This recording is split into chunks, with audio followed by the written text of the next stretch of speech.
हमारी कहानी की शुरुआत 4 लुटेरों के ग्रुप से होती है जो कि हाई के चक्कर में काफी चालाकी से कैमरे को हैक करते हुए बिल्डिंग के अंदर घुसाते हैं। वो अपने रास्ते में आने वाले हर एक ठेकेदार को काफी बेरहमदिली से मारते हुए बस माल को लूट के अपनी हाइस्ट को कंप्लीट करने को ही जा रहे होते हैं कि तभी उनके सामने एक अनजान रैबिट आता है।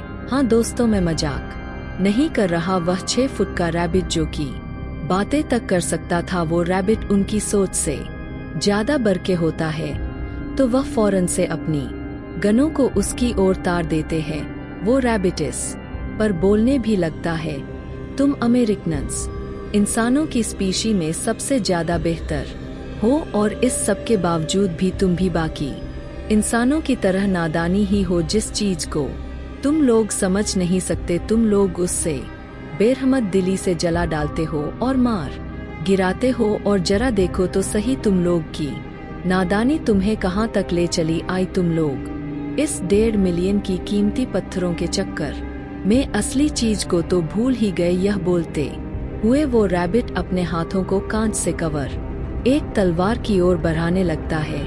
तो यह सुनते सारे उन लुटेरों में से एक काफी हैरानगी से बोलता है, 1 मिनट, आखिर तुम्हें कैसे पता कि हमें इस चोरी के 1.5 मिलियन मिलने वाले हैं। तो वो रैबिट काफी मुरझाए हुए लहजे से इसका जवाब देता है, क्योंकि वह चोरी की कीमत मैंने ही लगाई थी। अपनी बात को कंप्लीट करने के बाद वो उस कांच को तोड़ते हुए उसके अंदर से उस तलवार को बाहर निकाल देता है। वो तलवार काफी ज्यादा कीमती और चमकीली होती है। वो बताता है, वो समझाता वो कहता है कि इस तलवार का नाम है द डीमन नाइट्स। पड़ा यह कितना घिनौना मजाक है कि नर की दोस्त की इतनी खतरनाक तलवार को एक गिठी सी जगह में एक कांच के जरिए बचा के रखा हुआ है।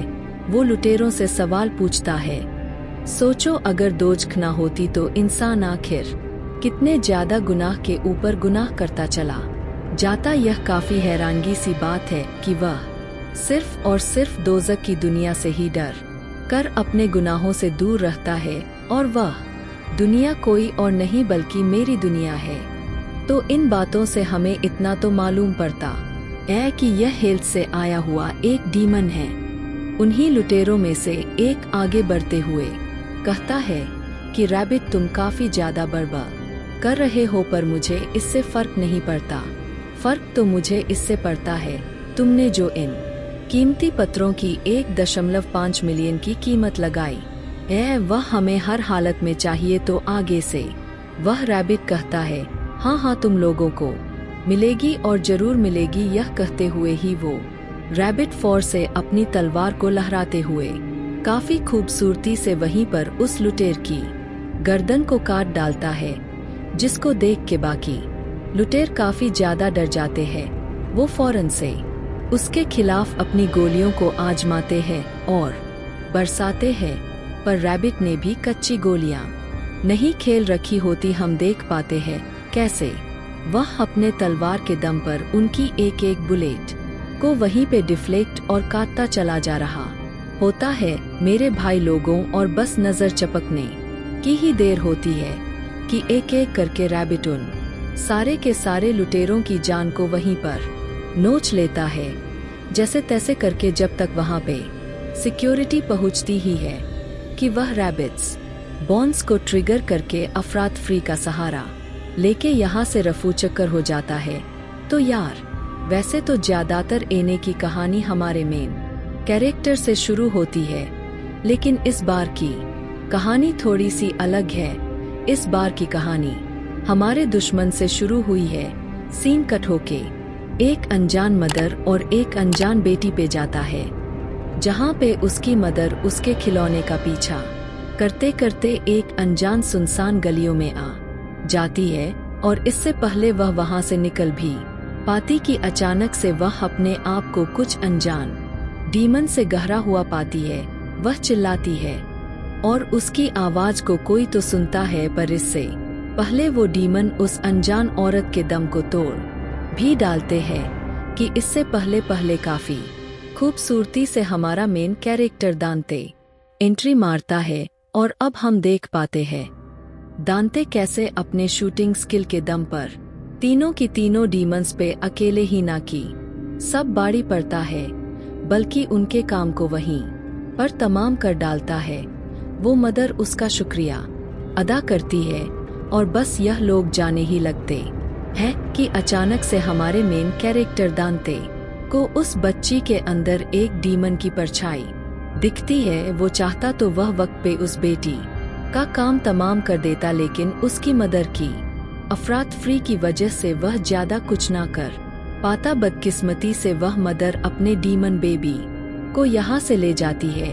अब अगले ही पल में हम न्यूज चैनल्स में उसी रात वाली घटना को कवर होते हुए देख पाते हैं, पर चकी वो लोग रैबिट को वेरीफाई करने में नाकाम रहते हैं तो उल्टावर्स का सारा ब्लेम रशिया की टेक्नोलॉजिया पे थोप डालते हैं। तो इस सब को लेके एक रशियन यूट्यूबर इस पे ब्रॉडकास्ट कर रहा होता है कि वह बिना सोचे समझे हर चीज का ब्लेम रशिया पे डाल देते हैं। वो ब्रॉडकास्टर बताता है कि इस पे हमने काफी रिसर्च की है और कहीं जाके हमें मालूम पड़ा है कि इस सारी की सारी दुर्घटना के पीछे हाथ दोजक से आए हुए उन डीमंस का है, क्योंकि ये सारे के सारे टेररिस्ट अटैक कर रहे हैं। पर इसकी बातों का काफी ज्यादा मजाक उड़ने लगता है और सोशल मीडिया में इस पर मीम्स बनने लगती है ना दोस्तों, चाहे भले ही इस पर बार से मजाक उड़ रहा होता है, लेकिन व्हाइट हाउस के अंदर कुछ अलग ही कहानी होती है। हाँ दोस्तों, व्हाइट हाउस के अंदर हम बिग टॉक्स के बीच में वह डर सा महसूस कर पाते हैं। हम देख पाते हैं व्हाइट हाउस के अंदर रिसर्चर्स का यह कहना होता है कि वहाँ के डीएनए सैंपल से तो यही मालूम पड़ रहा है कि वहाँ पे जो कोई भी आया था वो इंसानियत से ज्यादा बरके था। उनका जीन इंसानों के होमोस्पेशियन के रिश्तेदार होने के बावजूद भी उनसे अलग जन्म ले बैठे हुए हैं। इसके बाद काफी ऑफिशियल सीसीटीवी से भी इन्हें काफी बार डीमंस को इंसानों के बीच में देखा गया होता है और उन्हें रिकॉर्ड भी किया गया होता है। और यह सारी की सारी सीसीटीवी फुटेजेस हाल ही में ही ली गई होती है और हाल ही में ही यह सारी की सारी दुर्घटना भी पेश आ रही है।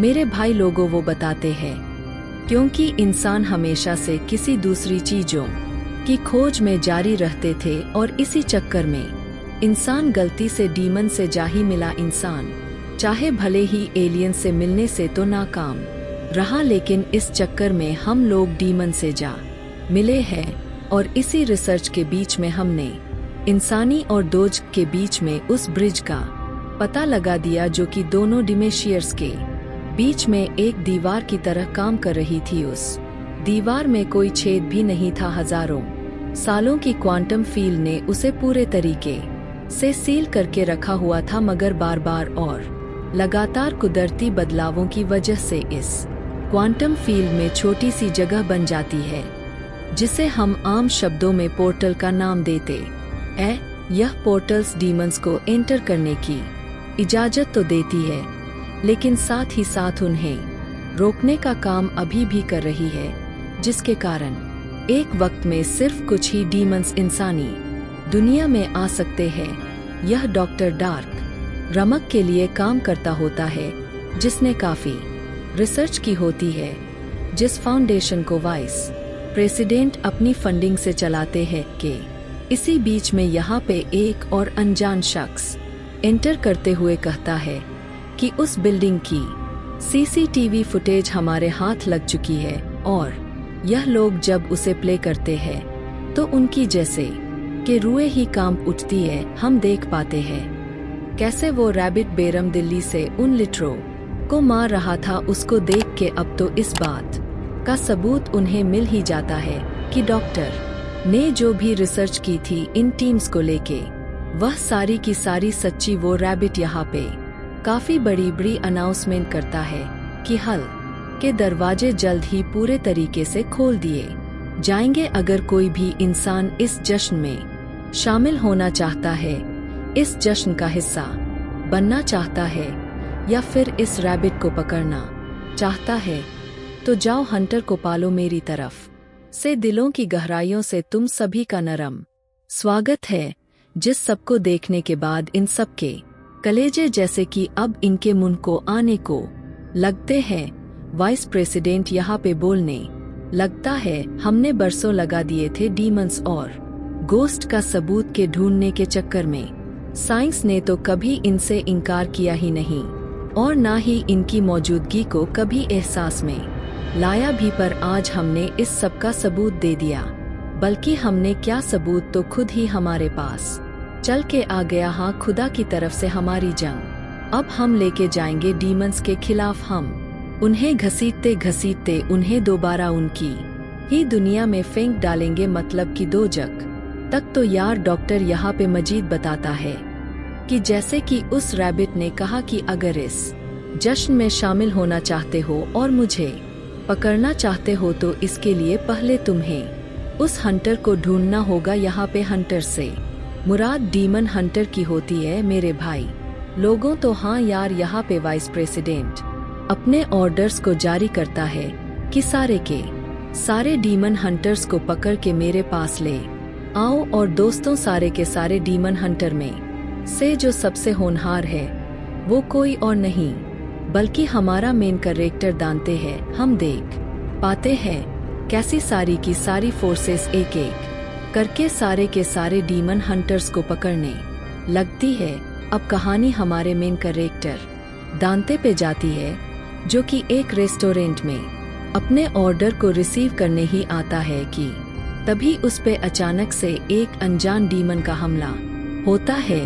उस आग के अंदर से निकल के आता है कोई और नहीं बल्कि उसका ट्विन भाई। उसको देख के वह काफी ज्यादा हैरान हो जाता है कि तुम तो मारे ही गए थे। वो यह जैसे जिसे बोल रहा होता है, उसे अपने बचपन की याद सताने लगती है और वह डर भी उसे याद आने लगता है ना। दोस्तों, आखिर दत्ते के कौन सा डर है वो तो हम आगे चल के ही जानेंगे, पर हमें मालूम पड़ता है वो उसका भाई नहीं, असल में एक डीमन होता है। हाँ दोस्तों, वही डीमन बेबी, जो कि यह डीमन किसी का भी रूप ले सकता है।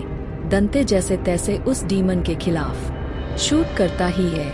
वो डीमन वेंट का सहारा लेते हुए तहखाने में चला जाता है तो हमारा दंते भी फ्लोर को शूट करते हुए फौरन से तहखाने के अंदर एंट्री मारता है। वह तहखाने में डीमन को खोज रहा होता है कि डीमन खुद ही उसके पीछे से चला आता है उसकी ओर और अब जैसे तैसे करके उसे डीमन का वार्ड लगने ही लगता है। यह फौरन से यहाँ पे सीन कट हो के दोबारा से इन्वेस्टिगेशन पे जाता है, जहाँ पे यह लोग जैसे तैसे इन सारे के सारे डीमन हंटर्स को मार पीट करके उनसे पूछ रहे होते हैं कि आखिर तुम लोग रैबिट के बारे में क्या जानते हो। तो वह डीमन हंटर्स उन्हें बताते हैं कि असल में वो रैबिट हमारे पीछे नहीं बल्कि दांते के पीछे जा रहा है, क्योंकि वही सारे के सारे हंटर्स में से सबसे स्ट्रांगेस्ट है और सबसे ज्यादा होनहार है, जिस वजह से रैबिट उसमें काफी ज्यादा दिलचस्पी रखता है। जहां पे कहानी अब दोबारा से हमारे दांते पे जाती है, जहां पे उसका वार जैसे तैसे करके दंते को लगने ही लगता है कि दंते उसे काफी आसानी से डज कर लेता है। और यहाँ पे हम देख पाते हैं दंते को डीमन से खतरा नहीं होता, बल्कि डीमंस को दंते से खतरा है।